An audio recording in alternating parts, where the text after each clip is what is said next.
He used his influence, because does he not have some influence? He used his influence and encouraged people not to vote for Aaron Burr for governor of New York. He hated him so bad, he actually kind of went out and campaigned against him. Okay? So Alexander Hamilton, who hated Aaron Burr, disliked him, distrusted him, and I think the feeling was pretty mutual between the two guys. Alexander Hamilton uses his influence. Don't you remember when he used his influence before and got Thomas Jefferson the presidency instead of Aaron Burr? Remember that? The lesser of two evils? Well, he did that partially because he thought Jefferson would be the lesser of two evils, but he also did it because he hated Aaron Burr. So he can't put it away, and he campaigns against Aaron Burr. During this time, he's trying to run for governor. Well, Burr loses the election, and who does he blame? Hamilton. He's just furious at Hamilton. Well, he's looking for a reason to get even. So he hears that during the campaign that Hamilton made an uncomplimentary remark about him. And he probably made 100. You know what I'm saying? Because he's out there campaigning. Well, that gives Burr enough ammunition, so to speak, to challenge Alexander Hamilton to a duel. Okay? So, Alexander Hamilton votes, or encourages people to vote against Aaron Burr for governor of New York. Burr loses the election. He blames Hamilton for the defeat, and during the campaign, Hamilton had made an uncomplimentary remark about Burr, probably several, and as a result, Burr demanded, I got ahead of myself, Burr demanded him to apologize, knowing that he never would, right? They hate each other. So when Hamilton refused to apologize to him, then he challenged him to a duel. Does that make sense? So, Burr and Hamilton hate each other. Hamilton goes out and campaigns against Burr. Burr loses the election as governor of New York. He blames Hamilton. Then he demands that he apologize to him for an uncomplimentary remark he made about him during the campaign. Hamilton refuses to apologize to him, and Hamilton is then challenged by Burr to a duel. So now he has to decide whether he accepts the challenge or not. Well, you don't have to, but if you don't, coward. Okay? Not kind of an unwritten rule if somebody challenges it to a duel. Now I want to explain duels a little bit. Now, you think that people have challenged other people in duels because they were pissed? And they let their temper get the best of them, and then they thought all of a sudden, oh, dude, that was stupid. I don't want to do this. And the other guy's thinking, oh, God, I really don't want to do it either, but I accepted the challenge. Well, you can make a side deal, because here's how duels work. If I challenge Mr. Lee Jordan to a duel, and he says yes, and I'm mad, and I'm thinking, God, that was stupid, and Jordan, in the back of his mind, is going, oh, God, I got a chance of getting killed here. Before the duel is set, I could go, Jordan, yeah, sorry about that, but I'm not going to say that. How about if we just don't shoot each other? Oh, yeah, let's do that. So we make a deal, and when we get those, we set up and make those paces and turn to fire. I shoot my pistol in the air, and Jordan then shoots his pistol in the air. Duel's over, we both live and move on with life. You could do that if you wanted to. Okay, but when you have a duel, somebody is there refereeing. And the rules are, you stand back to back, one person chooses the weapons, one person chooses the number of paces, and the rule is that once you get to those paces and the person that's refereeing goes, 1, 2, 3, 4, and when they get to the paces, you turn and fire. There's no rule on who gets to turn and fire first. Okay, no rule on that. But if Jordan and I actually go through this duel, and I turn and fire first and hit him, or even miss him, but don't kill him, I then by rule have to stand just like this, and he gets to take careful aim and shoot at me. That's how a duel is. Now, if somebody tried to run away, the person that was refereeing is armed with a pistol, and their job would be to shoot the person that doesn't follow the rules. Yeah. So, if what's-his-face went to the other guy and was like, hey, I don't want to do this, and so the first guy shot, and the other guy didn't shot him? Yeah. Yeah, that's a good question, actually. I think it would be perceived that a deal was made and one guy didn't carry out, because why else would you shoot in the air? So would anybody care? Oh, that the person that shot after the guy shot in the air would probably be ridiculed as a coward for shooting on, that type of thing. You could do that. Usually when they made a deal up, that's what they did. But that's how a duel works. Now how's this one going to work? Well, on the morning of July 11th, 1804, Alexander Hamilton and Aaron Burr meet for their duel. On the morning of July 11th, 1804, the two men meet for the duel. And they were placed back to back, like I mentioned, given a certain number of paces to take before turning towards each other and firing their pistols. So everything's on task. No side deals. They're going to go ahead with this duel. One of them is going to fire first, and one of them is going to fire second, or whatever, right? That's how these work. Well, here's how this one worked on the morning of July 11th, 1804. Two men met. Both men were placed back to back and given a number of paces to take before turning towards each other and firing their pistols. At the signal to fire, Burr raised his pistol, took careful aim, and fired. Hamilton made no attempt to fire at Burr, and when he was hit, he fell mortally wounded, dying shortly afterwards. Hamilton made no attempt to shoot back at Aaron Burr. Does that mean he broke the rules? No, he just chose not to fire back. There's got to be a reason for that, which we'll get to in a minute. So again, on the morning of July 11th, 1804, the two men met for the duel. Both men were placed back to back and given a number of paces to take before turning towards each other and firing their pistols. At the signal to fire, Burr raised his pistol, took careful aim, and fired. Hamilton made no attempt to fire at Burr and was hit, falling mortally wounded, dying shortly afterwards.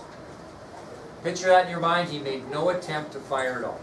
The reason, and I'll repeat it so you can get it later, Hamilton had lost his son to a duel several years back in the exact same spot where that duel commenced. And because of that, he had made a pledge earlier in his life after his son was killed never to raise a pistol in anger. So he sacrificed his own life and he chose pride and commitment to his values over survival. Why didn't he just turn the guy down in the first place? Because he would have been viewed as a coward. But he had made a vow after his son was killed in a duel in the same exact spot years earlier that he would never raise a pistol in anger, and so he had made the decision basically that he would face Burr, and the only hope he had is that Burr turned and fired and either missed or hit him in an area in which he could survive. He did not have to return fire. He could have walked off. Unfortunately for Hamilton, Burr was a good shot, and when he took the shot, he shot him, mortally wounded him, and he died. Do you know where or no? I'm not sure exactly where he hit him. You could probably find that. Any questions on Hamilton and Burr? That was one of the first of many famous duels. Andrew Jackson was involved in one as well, and he also played the game. I'll just give you a prelude. Andrew Jackson was involved in more than one duel, more than the one you saw. He actually got angry. Andrew Jackson had a very bad temper when he was young, horrible temper, and he had challenged a man to a duel real early in his life and then thought it was a bad idea, and the guy that he challenged thought it was a bad idea, and they did exactly what I told you. They both met, took the paces, turned, and both fired in the air. So that can happen. Okay, that'll take us to our next subtopic then, which is the war in Europe. We still got a war in Europe going on, right? How did we get the Louisiana Territory? Napoleon sold it to us for $15 million because was he not fighting a war in Europe? He sure was. He's trying to conquer all of Europe. And one of the reasons why he gave us such a great deal on the Louisiana Territory is he had $15 million and he figured he'd lose it anyway, so $15 million was better than nothing, and he needed money for war. Now the problem is, anytime you got a war in Europe, who's going to get caught in the middle? We've talked about it before. We are, right? Because we want to trade with the warring countries. And the warring countries aren't going to want us to trade with those other countries because it hurts their war efforts. So this war in Europe that Napoleon's involved in, mainly involving, by the way, Great Britain and France, created serious problems for the United States. Now, I just want to let you know, by 1807, Napoleon had conquered most of Europe. The only two places he had not conquered were Great Britain and Russia. That was it. Okay? He had conquered all of Europe with the exception of Russia and Great Britain.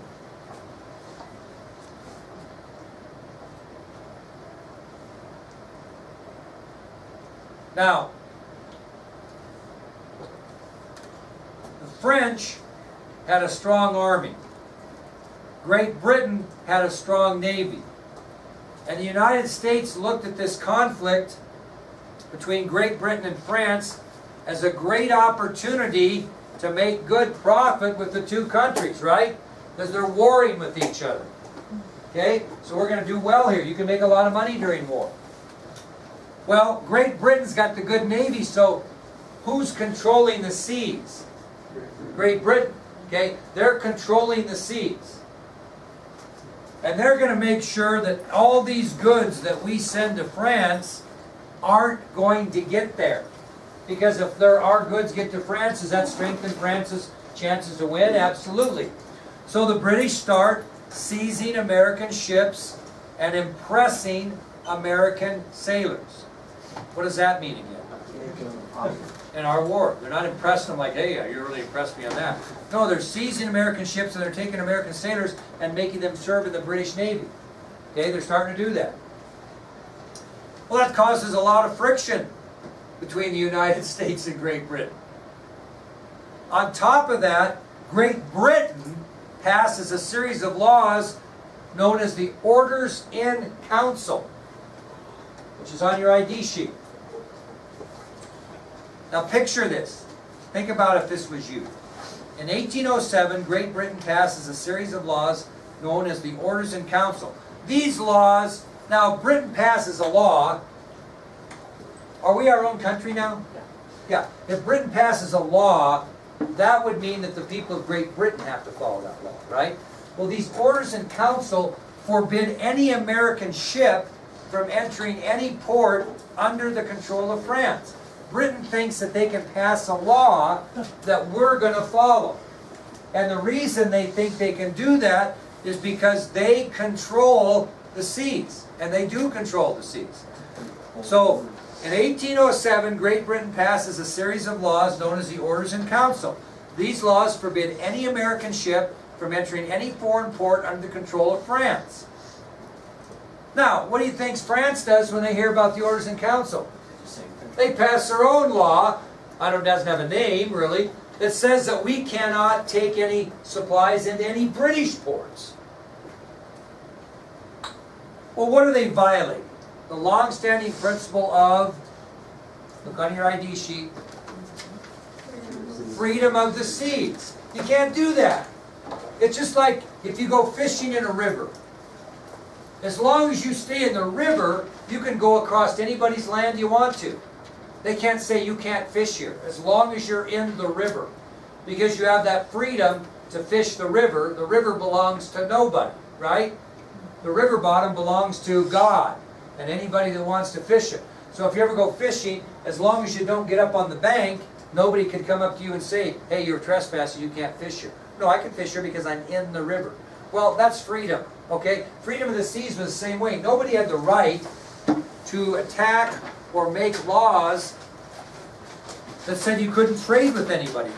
What both countries are doing is they're violating the long-standing principle of foreign relations known all over the world as freedom of the seas. Now, Jefferson's in a tough spot because he doesn't want war with Great Britain or France. Why? Well, he just weakened the military, did he not? He didn't fund the military. He reduced the military in size. The Army and Navy, the last thing that guy wants is a war. Absolutely the last thing he wants. So, he doesn't want a conflict, so he abides by the Orders in Council and by the French Orders in Council, and he takes all American ships off the high seas until this conflict between France and Great Britain gets settled. Okay, he takes them all off. Well, that's going to take us to what we know as the Embargo Act of 1807. That's what this taking of the American ships off the high seas is going to be called. And you know who's going to be upset about that? A lot of Americans. Especially who? Go back to what we talked about, especially who? Merchants. Nobody ever gets that one. Farmers who sell things to merchants, and sailors who are unemployed.